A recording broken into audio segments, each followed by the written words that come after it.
লাভ ক্ষতি অঙ্কিত মূল্য বলে একটা মূল্য আছে, ভেরি ভেরি ইম্পর্টেন্ট একটা বিষয়। এই অঙ্কিত মূল্যের উপর ভিত্তি করে এবং শতকরা হার বাদ দিয়ে আমরা একটা গুরুত্বপূর্ণ বিষয় আজকে শিখবো, যেটা তোমাদের জেএনভিএসটি বা অন্যান্য পরীক্ষার ক্ষেত্রে কাজে আসবে। এবং এটা পরীক্ষার জন্য ভীষণ গুরুত্বপূর্ণ অঙ্ক, পরীক্ষায় কিন্তু আসে এই ধরনের অঙ্ক। তাহলে অঙ্কটা আমাদের দেখতে হবে যে কি 560 টাকা অঙ্কিত মূল্যের উপর 1/10 অংশ ছাড় দিয়েও 3/25 অংশ লাভ হয়, ক্রয় মূল্য কত? তাহলে কিছুই বোঝা গেল না অঙ্কটাতে, অথচ অঙ্কটা ভেরি ভেরি ইম্পর্টেন্ট। তাহলে পরীক্ষার হলে এরকম যদি একটা অঙ্ক আমরা পাই, পড়ার পরে কিছু বুঝতে পারলাম না, অথচ ভেরি ভেরি ইম্পর্টেন্ট, অথচ ভুল করে চলে আসলাম, সেটা কি করা যাবে? সেটা তো কাঙ্ক্ষিত নয় আমাদের কাছে। আমাদের কাছে এবার এই অঙ্কটাকে সহজ ভাষায় শিখে নিতে হবে। প্রথম কথা হচ্ছে অঙ্কিত মূল্য। এই অঙ্কিত মূল্যটা আমাদের প্রথমে জানতে হবে, কারণ এই ভাষাটা অনেক সময় যে হিন্দি ভাষা থেকে বা ইংরাজি ভাষা থেকে ট্রান্সলেট করে যখন অঙ্ক পরীক্ষার প্রশ্নে থাকে, তখন তারা নন বেঙ্গলি হলে বাংলা ভাষার টানটা তারা বুঝতে পারে না, তাহলে অঙ্কিত মূল্য দিয়ে দিতে পারে। এবার এই অঙ্কিত মূল্যের সমকক্ষ আর একটা কথা আছে, সেটা আমরা অনেকে জানি, সেটা হচ্ছে ধার্য মূল্য। এবারও অনেকের কাছে ক্লিয়ার হলো না যে অঙ্কিত মূল্য বা ধার্য মূল্য এর কোনোটাই তো আমি বুঝতে পারছি না। বেশ, তাহলে একটা বস্তু, মনে করো একটা প্যাকেট, তুমি অ্যামাজন থেকে একটা প্যাকেট কিনেছো বা তুমি বাজারে গিয়ে একটা প্যাকেট কিনেছো। এই প্যাকেটের ভেতরে আছে একটা ক্যামেরা, তাই তো? ক্যামেরা কিনে নিয়ে এসেছো তুমি। এর গায়ে এই জায়গাটায় একটা মূল্য লেখা আছে RS 560 টাকা। এই যে গায়ে যে লেখাটা থাকে, এটা এর গায়ে অঙ্কিত আছে বা এর গায়ে ধার্য করে দিয়েছে, কোম্পানি থেকে ধার্য করেছে, তাই একে অঙ্কিত মূল্য বলা হয় বা একে ধার্য মূল্য বলা হয়। ঠিক আছে? তাহলে এই অঙ্কিত মূল্য বা ধার্য মূল্য, এই বিষয়টা কোথায় আমরা পাই? আমরা কোনো দ্রব্য কিনতে গেলে তার গায়ে লেখা থাকে, তাই তো? কোনো একটা দ্রব্য কিনতে গেলে তার গায়ে লেখা থাকে, যে কোনো দ্রব্যের গায়ে তোমরা দেখতে পাবে। যেমন মনে করো আমাদের এই বইটা, এই বইয়ের পেছনে দেখো লেখা রয়েছে 220। এই বইটার গায়ে লেখা আছে, এই বইটার নাম কি? আমাদের এভারগ্রিন ম্যাথ বুক, মানে পরীক্ষার 1 মাস আগে যে বইটা থেকে আমরা অঙ্ক করি। তাহলে এর গায়ে লেখা রয়েছে 220 টাকা, অর্থাৎ এর ধার্য কত করেছি আমরা? 220 টাকা। এবার এই রকম ভাবে 560 টাকা অঙ্কিত মূল্য বা ধার্য মূল্য রয়েছে একটা বাক্সের গায়ে। এবার দোকানদারকে তুমি গিয়ে বললে দাদা একটু কম হবে না? সে বললো আচ্ছা ঠিক আছে 1/10 অংশ ছাড় দাও। 1/10 অংশ কেন বলছি এখানে? কারণ এই 10% বা 20% বা 30% এই পার্সেন্ট কথাটা তো পরীক্ষায় থাকবে না, বাদ দিয়ে দিয়েছে। জওহর নবোদয় বিদ্যালয় প্রবেশিকা পরীক্ষার জন্য এটা আপাতত বাদ আছে। তাহলে এবার আমরা কি করব? এই 1/10 অংশ, এই অংশ কথাটা দিয়ে তো অঙ্ক থাকতে পারে, কারণ অংশ চ্যাপ্টার তো আমাদের আছে। তাহলে এত অংশ ছাড় দিয়েছে, কত অংশ? 1/10 অংশ। কার উপরে? এই যে অঙ্কিত মূল্যের উপরে। তাহলে অঙ্কিত রয়েছে কত? 560 টাকা। এই 560 টাকা ধার্য করা রয়েছে বা অঙ্কিত আছে বা নির্ধারিত। যদি বলে পরীক্ষা নির্ধারিত মূল্য, তাহলেও কিন্তু একই। এর উপরে 1/10 অংশ ছাড় দাও। তাহলে একে 1/10 দিয়ে গুণ করে দিলে কত হচ্ছে? এই 00 কাটলাম, 56 টাকা হচ্ছে। কত টাকা হলো? 56 টাকা। 560-এর 1/10 অংশ কত? 56 টাকা হলো। এই 56 টাকা ছাড় দিয়েছি মানে কি? এই ছাড় দেওয়ার অর্থ কি? আচ্ছা লেখা রয়েছে 560 টাকা, আচ্ছা তুমি এক কাজ করো, 560 টাকা দাম তো, তুমি 56 টাকা কম দাও। ছাড় মানে কম দাও, ওটা তোমার দিতে হবে না। তাহলে কত হচ্ছে? কত টাকা দাম হচ্ছে? তাহলে 504 টাকা দাম হচ্ছে। এই দাম দিয়ে কি হলো? একজন আর একজনের কাছে বিক্রি করলো, তাই তো? গায়ে লেখা ছিল কত? আবার বলছি, এই বইটার গায়ে লেখা ছিল 560 টাকা। দোকানদারকে বলা হলো যে আমার একটু ছাড় দাও, সে ছাড় দিয়েছে 1/10 অংশ।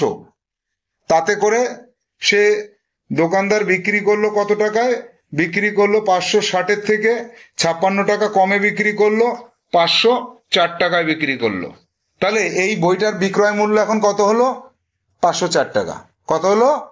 504 টাকা। এই 504 টাকায় বিক্রি করাতেও সে 3/25 অংশ লাভ করেছে, 3/25 অংশ সে লাভ করেছে। এই অংশটা কার উপরে লাভ করে? সবসময় ক্রয় মূল্যের উপরে। এটা কিন্তু আজীবনকাল মনে রাখবে। বলো, সারা জীবন মনে রাখবো। লাভ বা ক্ষতি ক্রয় মূল্যের উপর হিসেব করা হয়।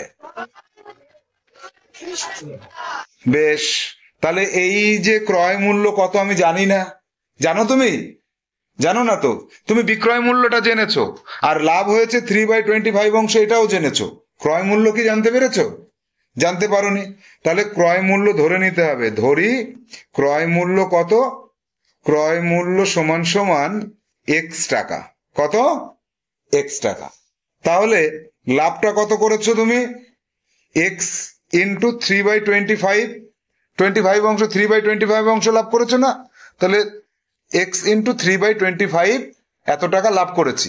তাহলে লাভের পরিমাণ হচ্ছে 3x/25 টাকা। লাভের পরিমাণ কত? 3x/25 টাকা। এই লাভ আর ক্রয় মূল্য কেনা দামের সাথে, ধরো তুমি 10 টাকায় কিনেছো আর 2 টাকা লাভ করেছো, তাহলে এই 2 আর 10 যোগ করলে কি পাওয়া যায় বলো তো? বিক্রয় মূল্য। তুমি 10 টাকায় কিনেছো, 2 টাকা লাভ করেছো, তাহলে কয় টাকায় বিক্রি করলে? 12 টাকা। কি করে পেলাম? 10-এর সাথে 2 যোগ করলাম। তাহলে এখানে আমি এক্স টাকায় কিনেছি। আমি কিনেছি কত টাকায়? আমি কিনেছি এক্স টাকায়, আর লাভ করেছি কত? 3x/25। তাহলে আমার কি করতে হবে এখন? এই দুটোরে যোগ করলে বিক্রয় মূল্য পাবো না? হ্যাঁ, তাহলে বিক্রয় মূল্য কত হচ্ছে দেখি। বিক্রয় মূল্য সমান সমান এক্স টাকা যোগ লাভ টাকা, 3x/25। আচ্ছা, লসাগু করলে 25 হচ্ছে 25x প্লাস 3x সমান সমান 28x/25। এই টাকায় বিক্রি করলাম। কেনা দামের সাথে লাভ যোগ করেছি, কেনা দামের সাথে লাভ যোগ করেছি, করে পেয়েছি 28x/25। এটা তাহলে কি হলো? কেনা দামের সাথে লাভ যোগ করলে বিক্রয় মূল্য। আবার আমি বিক্রয় মূল্য তো জানি 504 টাকা বিক্রয় মূল্য, কারণ 560 থেকে 56 বাদ দিয়ে 504 টাকা আমি বেচেছিলাম। তাহলে এই 504 টাকাও বিক্রয় মূল্য, 28x/25 এটাও বিক্রয় মূল্য। তাহলে বিক্রয় মূল্য সমান করে দিতে পারি না? তাহলে এবার আমি কি লিখবো?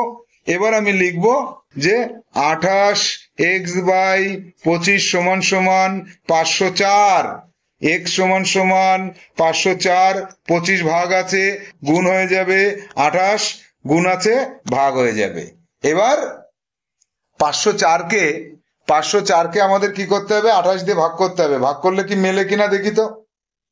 504কে ভাগ করে দেখো তো, কোনো কিছুতে 2 দিয়ে কেটে দেখো তো। 504কে 28 দিয়ে ভাগ করতে হয়। ভাগ করলে একবারে তোমরা 2 দিয়ে কেটে দেখো, কাটতে কাটতে 18 পাবে। তাহলে সমান সমান 18 গুণ 25। 25 দিয়ে 18কে গুণ করলে কত হয়? 25 দিয়ে 18কে গুণ করলে কত হচ্ছে দেখো তো? 18 গুণ 25 সমান সমান 400, কত? 450 টাকা। তাহলে এক্স এর মান বেরোলো 450 টাকা। আর আমি কি ধরে নিয়েছিলাম? আমি ধরে নিয়েছিলাম এক্স সমান সমান কি? ক্রয় মূল্য ধরে নিয়েছিলাম না? তাহলে আমার এখানে বলতে পারছি যে কেনা দাম হচ্ছে কত, এই প্রশ্নটাতে বলা হয়েছে ক্রয় মূল্য কত। সুতরাং আমি বলতে পারবো যে ক্রয় মূল্য সমান সমান 450 টাকা।